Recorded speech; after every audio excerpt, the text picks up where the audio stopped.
اللہ سامعین اکرام، پروگرام رحمت رمضان کی لائیو سحری ٹرانسمیشن کا سلسلہ جاری ہے۔ آپ دوستوں کی فرمائشیں بھی ہیں، آپ کی محبت ہے۔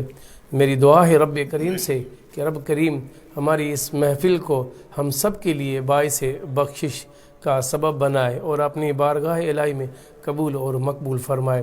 ناظرین کہ جیسا آپ جانتے ہیں کہ اس پوری محفل میں رمضان المبارک کی پوری ٹرانسمیشن میں سانگڑ کے معروف ثنا خواں علی اصغر قادری صاحب نے اپنا مکمل وقت دیا اور کوشش کرتے رہے کہ ہم اپنی مکمل ٹرانسمیشن آپ تک پہنچاتے رہیں۔ دوسرے دوستوں کو بھی ٹائم ملتا رہا تو وہ وقتاً وہ بھی آتے رہے، اپنی حاضری لگاتے رہیں۔ اللہ اپنی بارگاہ میں میرے ثنا خانوں کی حاضری قبول اور مقبول فرمائے۔ حضرت مولا علی مشکل کشا نے فرمایا، اگر تم موت کی رفتار کو دیکھ لیتے تو امیدوں سے نفرت کرتے اور کبھی ان کو پورا کرنے میں مصروف نہ ہوتے۔ اور یقین جانیے ناظرین، اس جدید دور میں انسان اتنا مصروف ہے صرف اپنی خواہشات کے پیچھے، اور یہاں تک کہ ہم اپنی موت کو بھول جاتے ہیں۔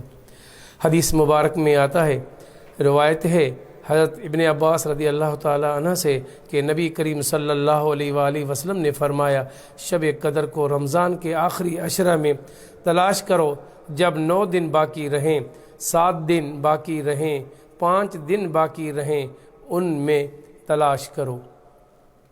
تو ہمیں حکم ہے ان راتوں میں، تو آج ان راتوں میں سے 27 کی رات اللہ رب العزت نے ہمیں عطا کی ہے، جنہوں نے قرآن کی تلاوت کی، جنہوں نے رمضان کے حافظ کرام جو آج ختم القرآن پورا کر چکے ہیں، تمام مساجدوں سے کل حافظ یہاں سے چلے جائیں گے اور الوداع کر کے، اور یا نصیب اگلے سال کون زندہ ہے، پھر جنہیں زندگی عطا ہوگی وہی یہاں رمضان المبارک کے قرآن پاک کے تراویح نماز کے لیے، ختم القرآن کے لیے آتے ہیں۔ اللہ سے دعا ہے ہمیں آنے والے رمضان المبارک کے بھی برکتیں ہمیں مدینہ پاک میں نصیب فرمائے۔